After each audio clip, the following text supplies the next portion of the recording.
Welcome to Re-Embroidered Conversations. This series is rooted in my book, Hope Re-Embroidered, where I explore what happens behind closed doors and what stays with you long after. Today's conversation is about something many people experience but struggle to name: the fear of facing ourselves. Because sometimes it is not the past itself that feels overwhelming, it's what we might find if we actually stop and look. Today, I am joined by Luke, a shadow work therapist who works with people navigating trauma, emotional patterns, and understanding themselves on a deeper level. Thank you for being here.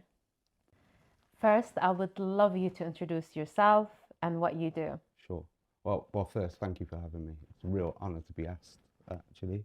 So my name's Luke. Luke Spates is my full name, given name. I am could be pigeonholed as a therapeutic youth and community work practitioner. I've been doing that for around 26 years now, many different settings, local authority, charities, third sector, in education. And my role has adapted over time. I've run my own youth organisation in the past. I'm also a certified shadow work facilitator and coach with the Association of Shadow Work. Yeah. You said, look, shadow work. Yes. I hear that term quite a lot. A lot. Yeah. Yeah. Well, recently, absolutely. There's been a rise in the terminology. Can you tell me more about that? I can try. Yeah. I can certainly try. Because first we probably need to understand that there's been a saturation of that word, Yes. actually. And also, what drew you personally to this Okay. type of work? I'm really interested to know right. the shadow work. Okay. What drew you to so many questions? There is so many questions. Let's go back to what shadow work is first. I think it's important that we establish what that is so we can move forward. Definitely. If we type it in on Google, you're going to get a load of different hits back, and it will explain the shadow. It will explain variations of shadow work. The modality that I'm certified and trained in derived from the 90s in America by a guy called Cliff Barry and his wife Vicky Woodard. They put together, developed, and fine-tuned this beautiful modality called shadow work, and they managed to trademark that. So it's a trademarked term in America. When it came over to the UK in the late 90s, early 90s, by a beautiful couple named John and Nicola Kirk, who they are the force behind Shadow Work Association in Europe. They didn't trademark it here, so it wasn't trademarked. And we see on Google and on social media, if our algorithm allows us, because everyone looks at as a different algorithm, don't they? Yes. Shadow work is not what we offer. So it's a modality really that allows an individual to dive deep into their psyche, and there are processes that surround that circumstance where they can work through it as well. Wow. So if you can imagine like traditional talking therapies, when you go to a therapist, they're quite a horizontal way of dealing with people and situations. Yes. And there's weekly meetings, maybe even more than once a week, and you talk through an issue or a problem with your therapist. And we would probably, you could call that a horizontal way. How we could refer to facilitated shadow work is a vertical way of dealing with things. So we go cut straight into the core, into the root, and there's an opportunity for the participant to look at their life through a different lens. That's beautiful. I feel the term shadow, it's, to me, is is another part of who I am, but it's quiet. It's my shadow that needs to to be released and needs to be heard. But what is really the term shadow? Shadow. So the term shadow derived from Jung's work, Carl Jung's work, and it's probably best described as the parts of us that we hide, suppress, or deny. Sometimes when we hide things in shadow, we're going to call it shadow for the purpose of this. There's arguments to not call it that. We also hide parts of the gold within us as well. And they can change from person to person and situation. They do change from person to person. Exactly. It's really hard for people to name what they feel. Yeah. Well, as a society, we are emotionally illiterate. We're not taught how to name our emotions or how to feel through our emotions. In fact, there are many examples that would deny us from feeling these emotions, and there are very, very few spaces where we can feel comfortable and safe enough in our vulnerability to explore those emotions. Come across clients or people you work with that they're so confused, they don't know what they are feeling, and they can't even tell you how they are feeling. They're asking you to tell them how they feel or what they should be feeling. And I see that throughout all of my working career. I've worked with so many young people and adults and communities. The diversity is long. I'm not going to bore you with my CV on that. But one of the things that drew me to shadow work, it gave people the opportunity to step into those things, step into those feelings, offer a new perspective on how they respond and react to certain situations, how they feel about the messages that they're carrying, and how can they reframe some of those messages that they're carrying, because we're not taught these things. In fact, we're actively denied access to these things, and the things that are available are out of reach to some people. They're just too expensive and people can't afford to do that. So it's not just about the work itself, it's about making that work accessible. You have to wake up and decide you will invest in yourself. You nailed it. You've absolutely nailed it. It doesn't matter what's on offer. I can give you a whole list of all of these beautiful things that you can do to help enrich your life. If you're not willing to step into that, into your vulnerability, into the unknown, into the fear, nothing's going to change. We as individuals need to want to have that change. Why is it easy to invest in materialistic things without feeling guilt? But we feel guilt investing in our own needs. It's mental. And I'm guilty of that myself. We all are, Luke. No greater investment that you can do in this world than invest in yourself.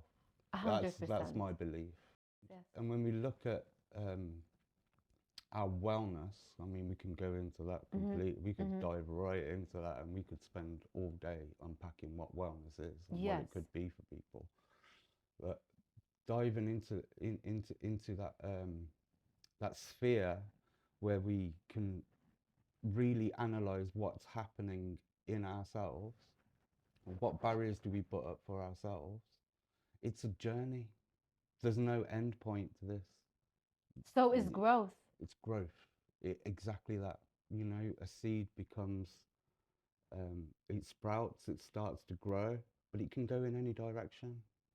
And it can be cut and sprout more beautiful plants or trees. But we have to look after that.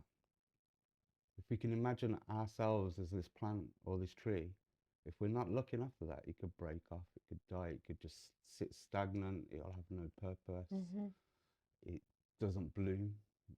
Would you say there is cultural barrier? Do you feel there's certain stereotype as, for example, being a male, that I don't need help? Men don't seek help. Right. Do you feel this is still a stigma, would you say? Yeah, very much so. If we're going to talk about men specifically, so men make up the largest population of the prison system here in the UK. They are the biggest perpetrators and victims of violence. Yeah, they're certainly the biggest perpetrators of domestic violence. Yeah, they make up most of the arrests around physical violence. Wow. Yeah, men also have a conditioning around them to act in a certain way. And the same with women do in the Western world, certainly.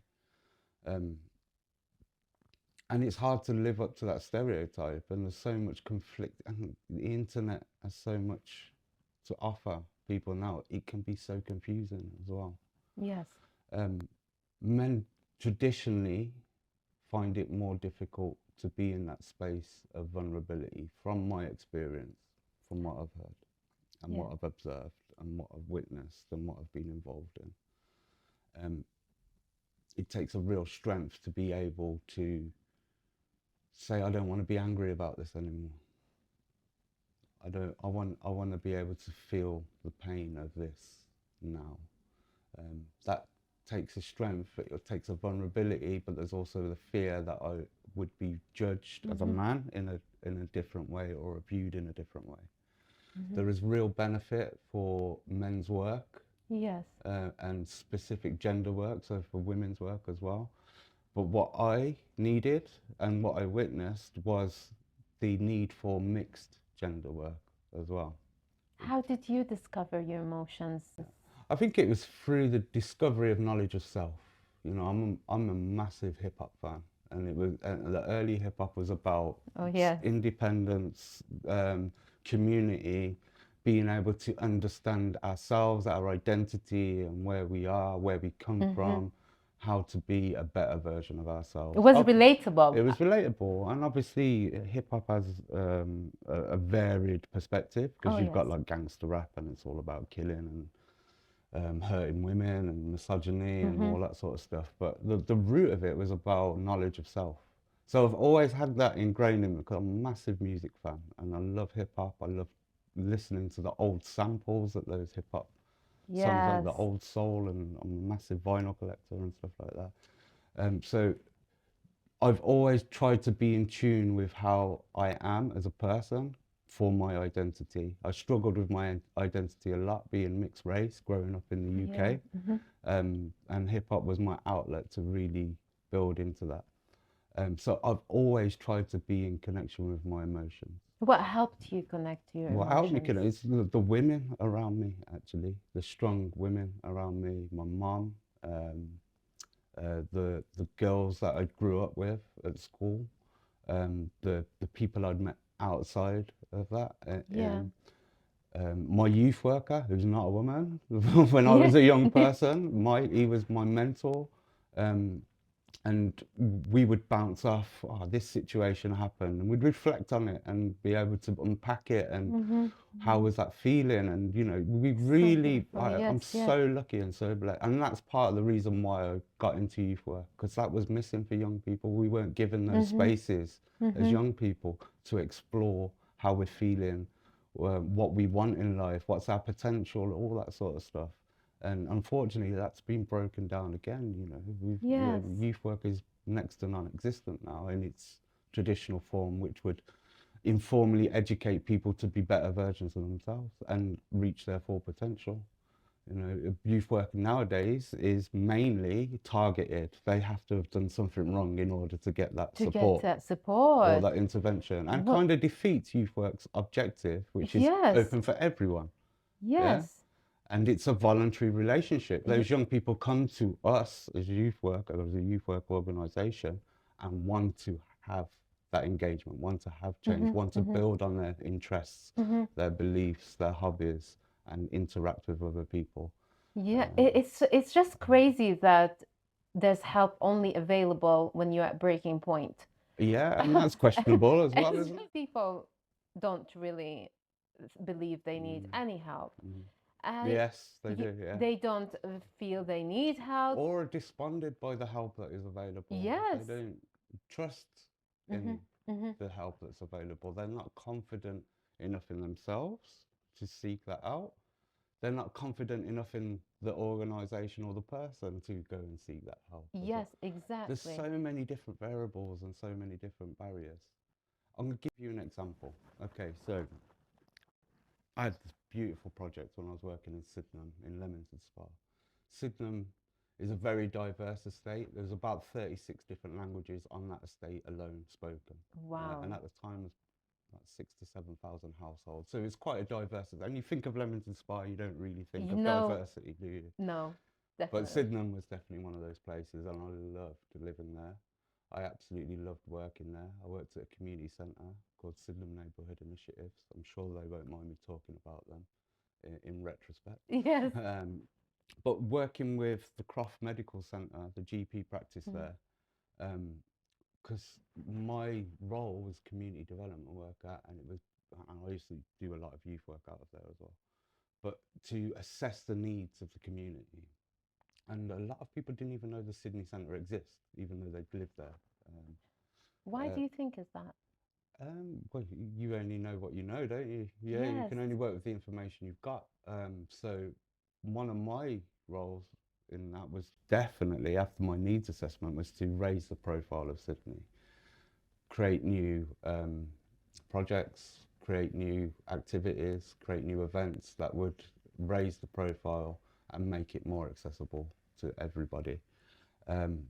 We noticed through conversations with GP practice that a lot of people were presenting themselves to the GP with issues that can't be medicalised, you know, for whatever reason. Then they may have physical symptoms from stress or something, but the stressors were things like, I can't access my children, or my partner Yes. died, or I'm lonely. And you know, they'd go and see the GP for these things, and the GP's like, I can give you this, but have you considered this?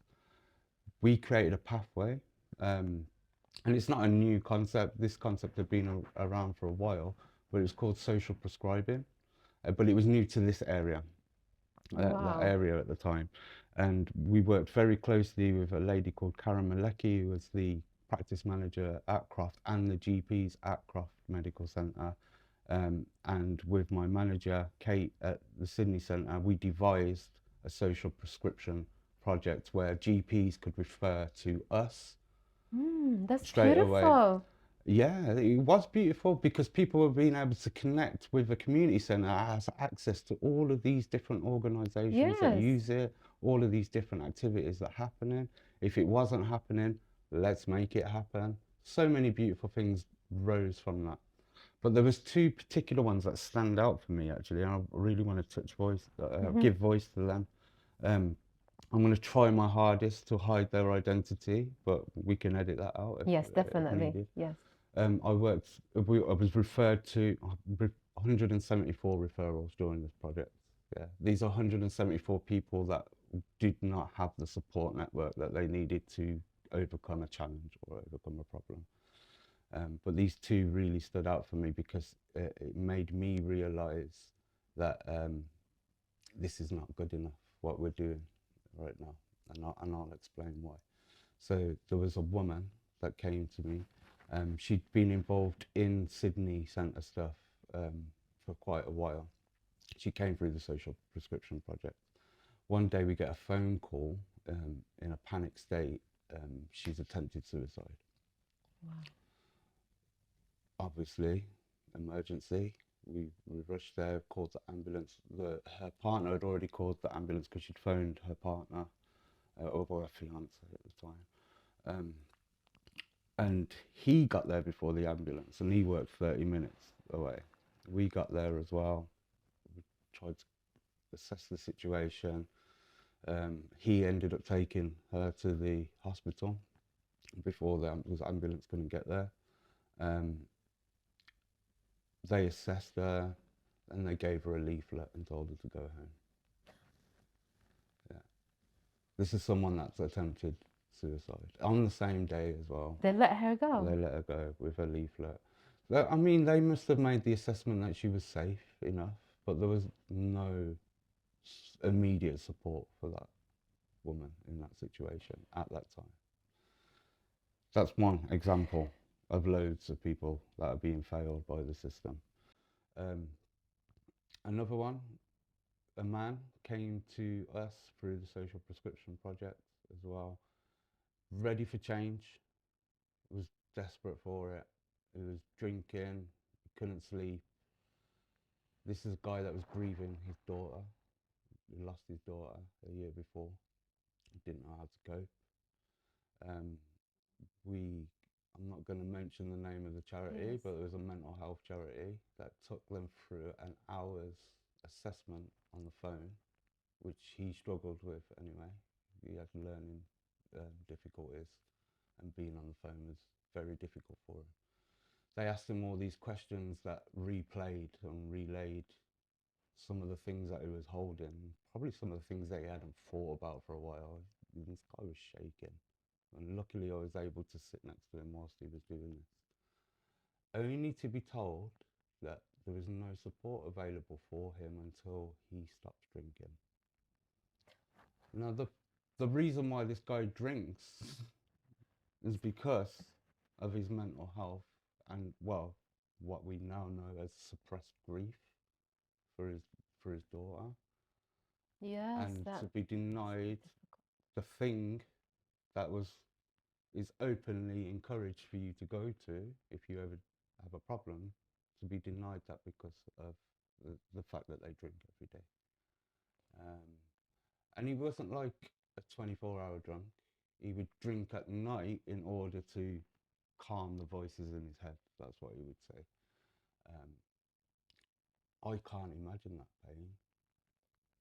I don't ever want to know what that pain feels like.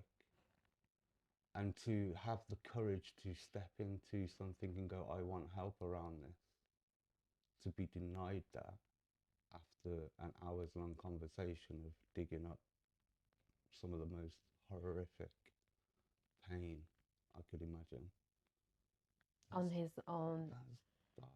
I don't know how That's dark. the other person on the other line It could happens sleep at all the night. time, Shahad. People commit suicide because they don't see a way out. Going back to men, because I can use men, Men, as yes. statistics, 13 completed suicides daily in the UK alone. That's completed suicide, Shahad. How many people have attempted? That's the average daily, 13.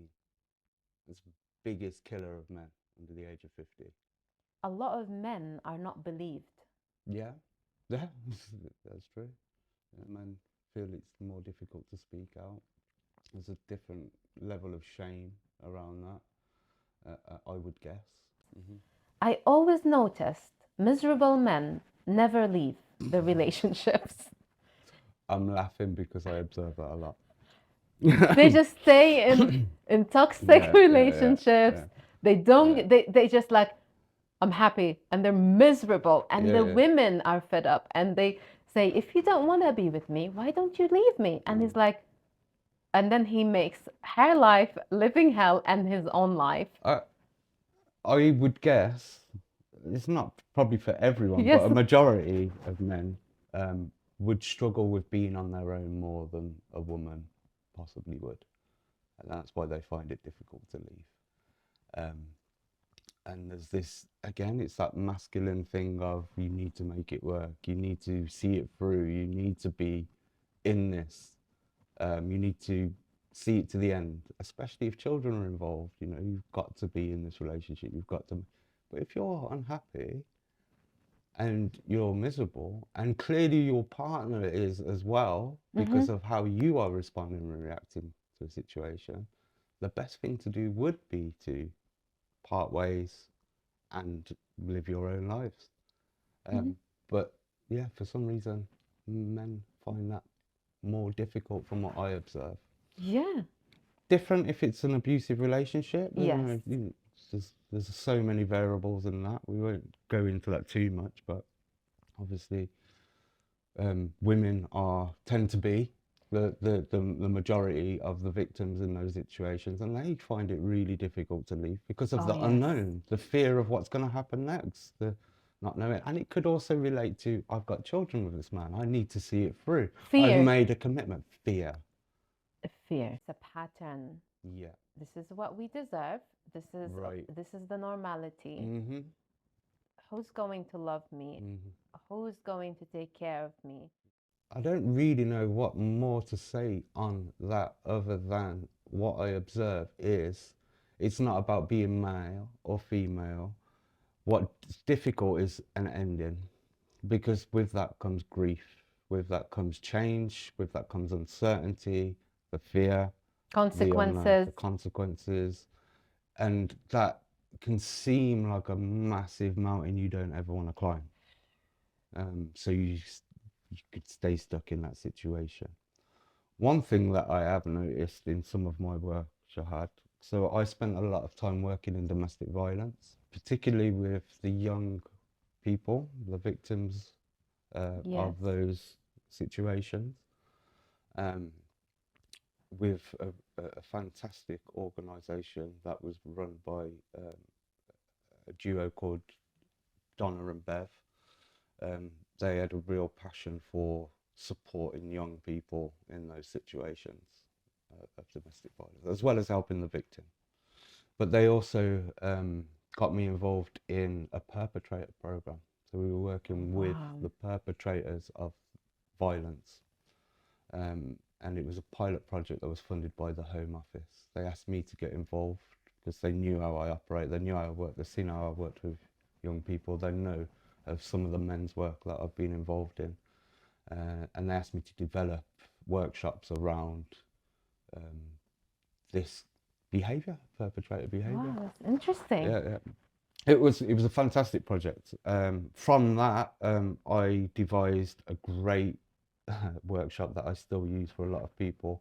I've changed its name a few times. It was called the Circles of Wellness at once upon a time. It changed its name to the Self-Care Audit when I was doing the domestic violence work, because it was about looking at ourselves and what the things that we do in our life affect our wellness as a whole. Yeah. I've now called it the Dynamics of Wellness. It's a great workshop, and I'm looking towards making that accessible to more people as well, not just for projects like that. But one of the other workshops that we did in that was, what is abuse? Look, I really want to know from your experience, what perpetrators, what do they all have in common? It's hard to say, actually. I think what they all have in common is a lack of self-identity. Do you think empathy? I think in some cases, yeah, a complete lack of empathy. But what I was going to touch on with the workshop, what is abuse? A lot of these perpetrators did not know what abuse was. You know, it's just the way that how they've witnessed the world. How they could be. Media has a massive influence. You know, media is probably the biggest influence on us as a society in engaging in unhealthy relationships. You know, giving space to those unhealthy relationships. Look, do you think, for example, growing up, witnessing a father hitting the mother, and normalizing abuse, and then the father goes to the son and says, don't be with a woman like your mother. Wow. It's the language that the child, that's going to be so damaging, grows up hearing, that the father, the mother of his children, he is telling the child, your mother is not a good person, not a good woman. What does that do to a child growing up? An unsurmountable amount of damage, especially if it's not dealt with. You know, thankfully there were organisations that would help young people in those situations that have witnessed things like that. But what a conflict that would be for the child. It's a very specific example that you're using here. Yes. So I don't need to speak about things in general. For that young person, the conflict of the love for his mum and the love for his dad, and seeing something like that happen and being told by their dad that is how you deal with situations like that. On a daily. Growing up. And seeing how broken your mum would be.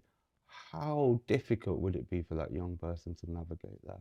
Not only was it difficult, they're still young, they're still developing. You know, our brains don't stop developing until we're 25. You know, we're still technically young children, adolescents until we're that age. You know? Yes.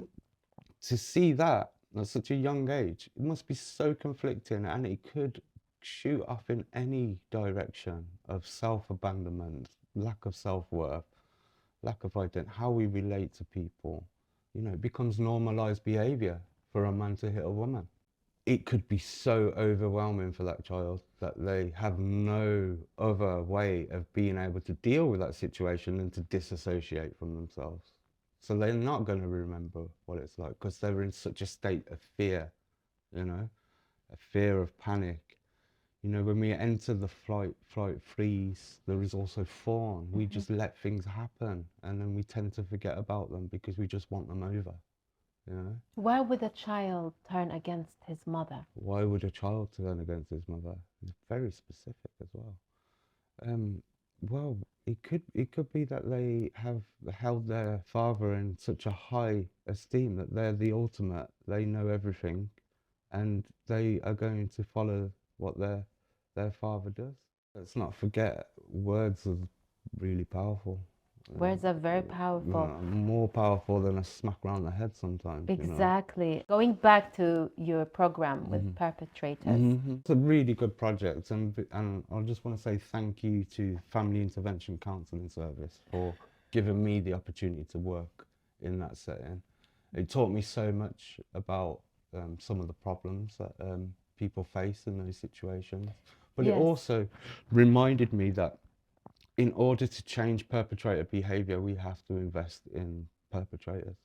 We have to give them the knowledge and tools to let them know what they're doing is wrong, for a start, recognize their abusive behaviors, and if they're not willing to change after that, then we've done all that we can, haven't we?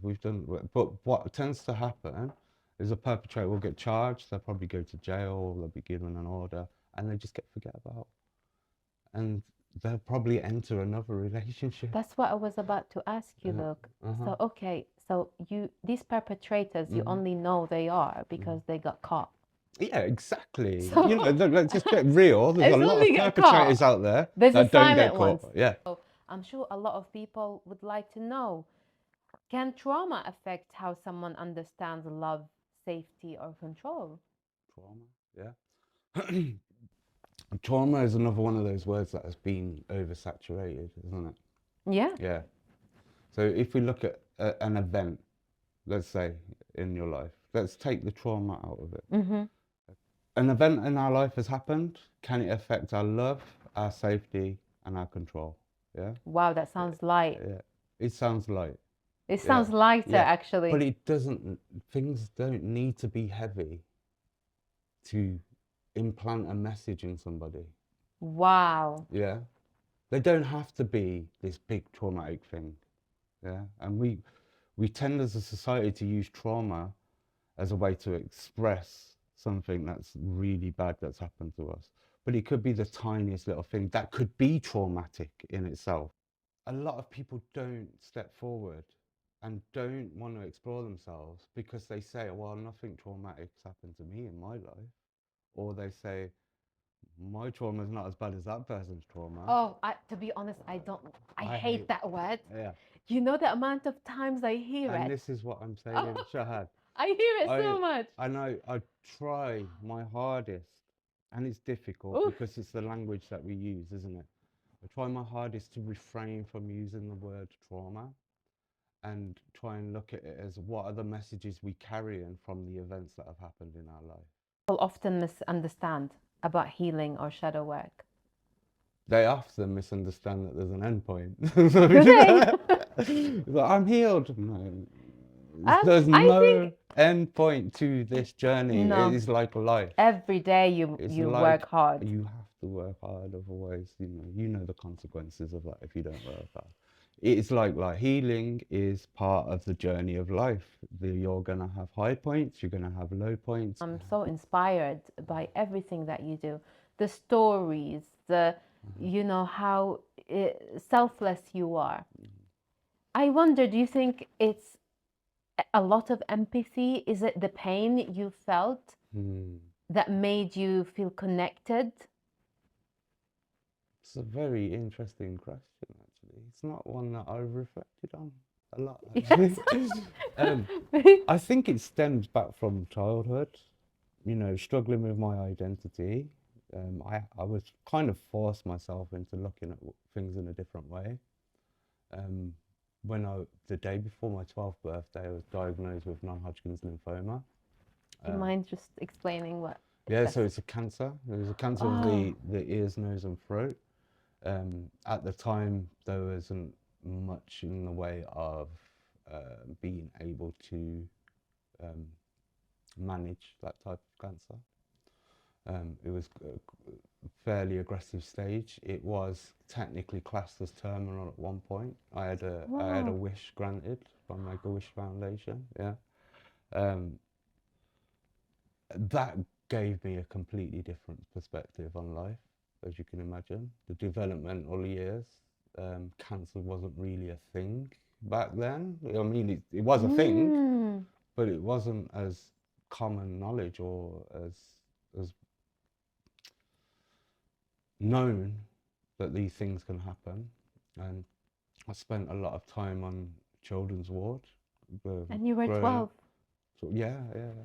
Unfortunately, I witnessed a lot of my peers passing, you know, when people that I'd created relationships with. When I was in hospital, I realised the importance of play and being able to express yourself through joy, and how healing that is as well. In fact, if it wasn't for that, I don't think I would have got through it. So I had a really good play therapist there. And when I was given the all clear and my treatment stopped, I was forced back into school with a peer group that had no experience of what I've just gone through. They knew that I had cancer. They didn't know what I was holding. I didn't even know what I was holding. I was like, what the fuck? Do you think Excuse you were my language. avoided? Do you think people avoided you? Children I avoided think you? a lot of people, and you know, I don't hold that against them. They just unknown. I remember being laughed at in the shop because I had a tube coming through my nose, you know, by young people. And at the time, it was confusing. It's like, but it's that fear, isn't it? It's the fear of the It's unknown. the pain you carried so young. Well, we could relate it to that. I'm just trying to reflect on the question you asked is how and why. I've always been able to open myself in a way that is welcoming to other people, and doesn't matter who they are, because I accept everyone for who they are. It becomes an issue when you are being aggressive or you're being abusive towards me, then I'll have to put a boundary in place. Yeah, but I will listen to everyone. I will give everyone the time of day, no matter what their background is. And quite often I find myself, when I was younger, I'd sit at a bus stop or I'd be going out and people would come up to me and start telling me their life story, and it was like, That's beautiful. Thank you for sharing that. it's okay. But one of the things that was really important for me, and I'm going to talk about them again, was my youth worker. When I was about 13, I met this young person. I met this youth worker on the street. Was that after cancer? It was after cancer. It was after I was given the all clear. I was trying to fit in with my peers again, and very difficult to do that after such an experience. But they were able to put me on the path of being self-reflective and looking at things from a different perspective, or giving myself permission and time to look at these things rather than just keep going through the motions. And part of me in that situation wanted to be a youth worker as well. Wow. So that's how my journey into this type of work happened, because youth work essentially is about people's well-being and reaching people's full potential. Yeah, and it was able to offer so much. Community work is the same. It's about being able to relate to people, what's best for them, what's best for the community, how can we make that happen, you know? And I enjoyed all of that, and that's why I enjoy being a therapist. That's why I enjoy being a shadow work facilitator, because it's giving people tools that they need in order to be the best versions of themselves. I can't empower anyone. You can't empower me. No one can empower anyone, but yeah, there's this language going around, we'll empower you to do this, and you can give people the tools to empower themselves. Yeah, I can't empower you, because my version of the world and life is very different to yours. It's very different to the other 8 billion people walking this planet. We all have different needs, wants, desires, dreams, timeline, experiences, culture, responses, reactions to situations. Even twins have different dreams, wants, and desires.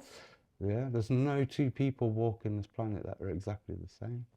So look, can you tell everyone where they can find you and where they can learn more about shadow work? Okay. So I'm active on social media.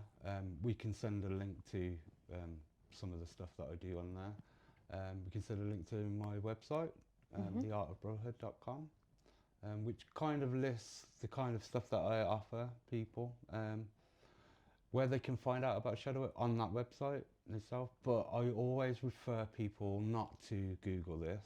I feel they really need to go to where this modality lies, yeah? Because again, shadow work is this big umbrella now, whereas the shadow work modality that I am involved in and trained in comes specifically from shadowwork.com. That's the American website, yeah? And it was brought over to the UK by John and Nicola Kirk. So they can find the information for UK practitioners there at shadowwork.eu, and we'll put the link for that up as well. That will give a list of all of the certified practitioners that not only operate in the UK, but operate across Europe as well. That's the go-to, in my opinion. That's the gold standard of facilitated shadow work. Not that everything else is just noise, it can be valid, and I love the fact that the phrase shadow work is opening up these conversations. Absolutely. Yes, me too. But for the facilitated shadow work element of things, please go to the website. That is the gold standard. We work very hard at keeping our certification. We've worked very hard to get our certification in the first place, and we still have to, there's a level of standard that we have to maintain in order to keep our certification as well. This is vulnerable work, and we need to make sure that everyone's safe. Thank you for everything that you do. I will make sure the link is included. Thank you. Knowing that you're there, at least there's help available. Yeah, and I'll try and make it as accessible as I possibly can, as we spoke about earlier. But the reason why I'm here today is because of this.